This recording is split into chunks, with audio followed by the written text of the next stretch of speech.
A song from somewhere else, and this is chapter 3. That night, Frank's mum didn't come home.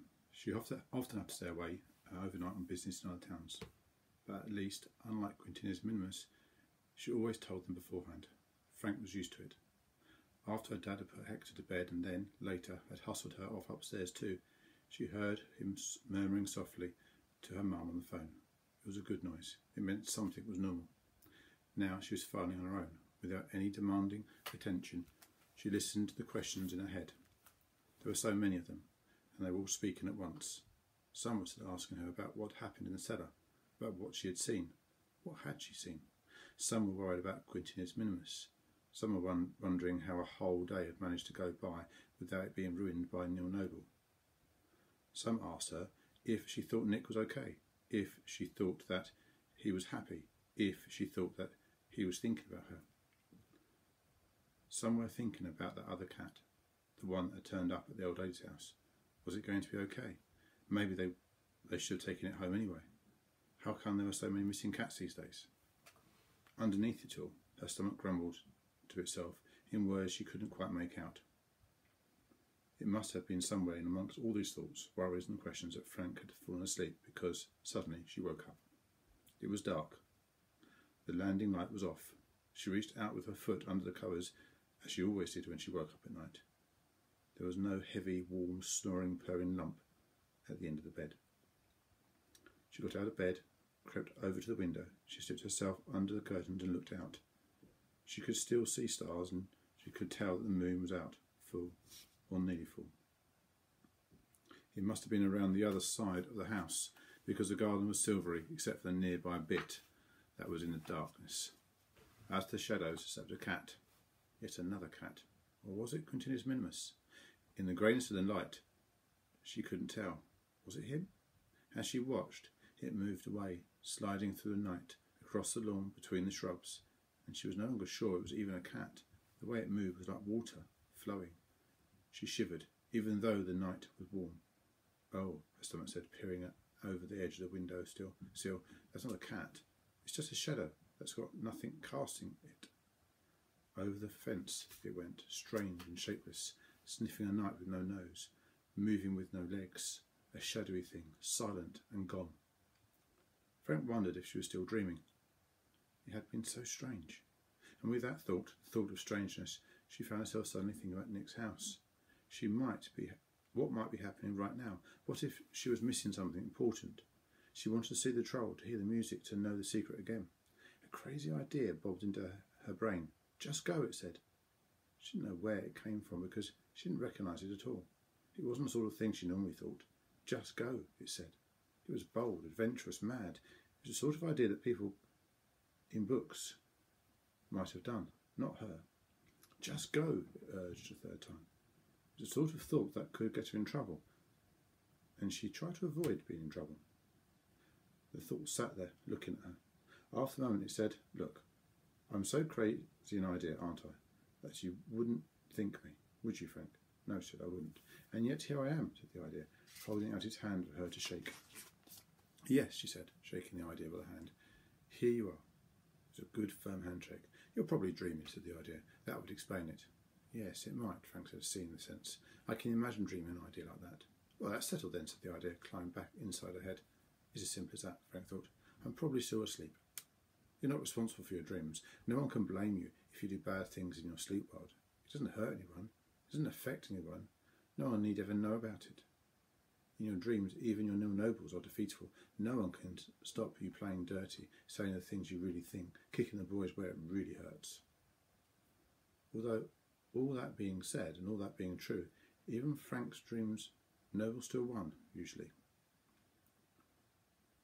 Her mind made up. She ducked out of the curtains, back into her room, and in the dark pulled her dressing gown over her pyjamas. She then tiptoed onto the landing, down the stairs, through the lounge, into the kitchen, and over the back door. Beside it was under the stairs cupboard, and she pulled a pair of trainers out and slipped onto her feet. The key hung on a hook, and she reached it down, unlocked the door. She closed it behind her, just pulling it shut, not locking it, leaving the key on the inside. She lifted her bike from where her dad had told her not to leave it on the patio and walked out the gate. She thought of when she'd been a little kid, back when Hector was born, thought all the times she declared that she was running away from home, when she'd packed a rucksack and got as far as dustbins before turning back. Tonight she wasn't running away, and she wouldn't turn back. She never cycled at night before, not in a dream night or a real night. She still pretended she wasn't sure which sort it was. There was no street lights across the park, but the tarmac path reflected the moonlight like a winding glass stream with dark gulfs of grass at the side. She couldn't imagine Neil and his cronies hanging out by the swings at this time of night. The kitchen clock had said it was 2. But she cycled fast anyway. Her stomach turned over uncomfortably inside her as she thought of them. She glanced across at the wreck as they didn't appear. Out through the hedges, she followed the path as it became a pavement, bounced down into the road without looking. The night was almost silent. The only noise was the regular zoosh of a wheel trim against the brake pad. Shadows ran alongside her between the streetlights, like dolphins racing a boat. The school playing field was on her left, behind a chain-linked fence. She thought of the time she'd had to run around it, the time she had sat beneath one of the trees at lunchtime trying to read while Noel accidentally kicked a ball at her. Now it was asleep. She could hear it breathing gently as it dreamt her cycling past. She turned right, pedalled slower now, cycling up the middle of Nick's road. All the houses were unlit, their curtains drawn, their doors locked. They were asleep too. There were cars parked on either side of the road. They were dreaming metal dreams, winning great races in far-off lands. At intervals, behind the cars and narrowing the pavements, were tall, dark trees, and behind them front doors and wheelie bins, all fast asleep. She unhooked her leg, scooted the last few metres on one foot on the pedal, and the other just touching the ground. She lifted the bike between 2 cars and onto the pavement, walked it down the passage at the side of the Umbridge's house and round into the back garden. She laid it down the grass, gently, quietly. For a moment she stood there, wondering what would happen next, almost wondering why she'd come here, and then she knelt down on the grass. In front of her was a dip down to the cellar windows. They glowed. It wasn't reflective moonlight, wasn't the moon shining. The glow came from within. There was something happening there. She lay on her belly, scooched forward. With her hand she waved away cobwebs. Spiders woke suddenly and found themselves in new places, rolled over, assumed they were dreaming too, and went back to sleep. She could see in. And now she could hear it, faint through the closed windows, but sharp in the night air. There were whispers of music, of the music, of goodness. It was new, it was different, it was ancient. It poured into her like fresh orange juice, sharp and cold and full of vitamins. She knew it was doing her good, gulp, gulp, glass by glass. Each cluster of notes, each diving, vanishing melody, each odd change of rhythm wiped clean her soul. Moving around in the cellar was a great shape. The troll was at a desk, but, as Frank had thought the last time, it wasn't just a desk. It was a computer or an instrument or both, a keyboard of some sort. There was a screen. The great, ugly, flat-faced monster was peering at it. It adjusted things with huge fingers, long as well as wide. The music shifted and changed and moved about. Frank didn't understand it exactly, but the troll was making it happen, was making the music. It's a troll composer, she thought, smiling, then wondered why this seemed odd. Being a troll, after all, wasn't a job. No more than being a human was being a job. It seemed obvious that you'd get trolls who did all sorts of things. It just made sense. There'd be baker trolls and butcher trolls and music maker trolls. Why not? The troll leant back in its chair, rubbed the bridge of its flat, grey nose. Beyond the troll, Frank could see the faint outlines of the cellar, of the real junk-filled cellar under Nick's house. But it was like looking at mist, at the shadows in the evening, when everything's blue and far off and hard to see. And then she saw Nick. He was sat on the second to bottom step, far over the other side of the room. She saw him in sharp focus for a moment, then he faded again, because it became part of the ghost scene, and behind and beyond the troll scene. But she saw him and knew what he was doing. He was listening. "This is a problem," said the cat. She was surprised that she wasn't surprised. She hadn't heard the cat approach, but then, of course, that's the whole point of cats. She rolled onto her side and looked at it. "Quintinus minimus," she said. "What are you doing here?" She didn't ask what later. It seemed the most obvious question. "How come can you talk?" you've never talked before, or even, where have you been? The cat blinked its odd-coloured eyes, flicked a foot, rubbed a tattered ear, and said, "Somebody is going to notice that window is open before long." The window isn't open, Frank thought. She wiped away cobwebs, but hadn't even touched the glass of the frame. And then she realised that Quintinus Minimus was talking about what was happening in the cellar, the window that let them see into whatever the troll was doing. "It's more than the window," the cat said. Its voice sounded haunted, bored, as if it wanted to be somewhere else, as if it had something better to do. "It's almost a hole. That's another world on the other side.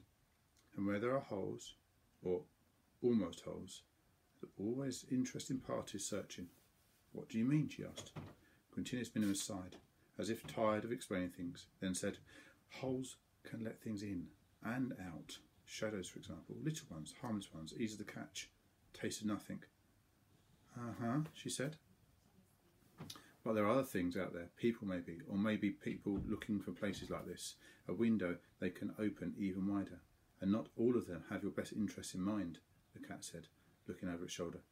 "A secret only lasts so long." "I don't understand," she said. "What are you talking about?" The cat said no more. It sat down beside her and looked through the cellar window. "Are you coming home?" she asked. The cat didn't answer. And then she next looked at it. It was chewing at something dark, something that wriggled like a mouse. But it wasn't a mouse.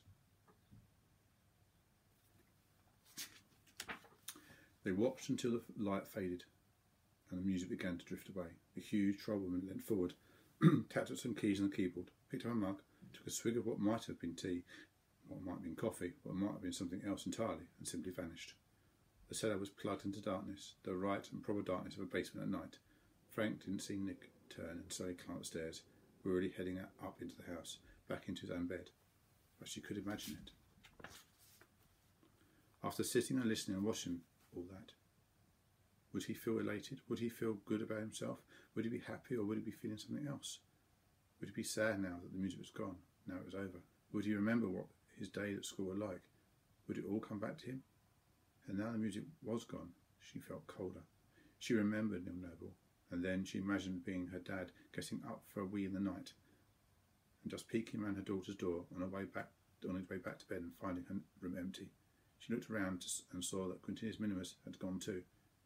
She hadn't noticed him go. It was like waking from a dream in a strange place. "Go home," her stomach said. "Go home now. This was the wrong thing to do." "I know," she said, and even though she wasn't entirely convinced, she jumped to her feet. She pulled her bike up and walked it up the side of the house before climbing on. The air was cold against her skin. This wasn't a dream. This was late at night, and she should be at home, should be in bed, should be asleep.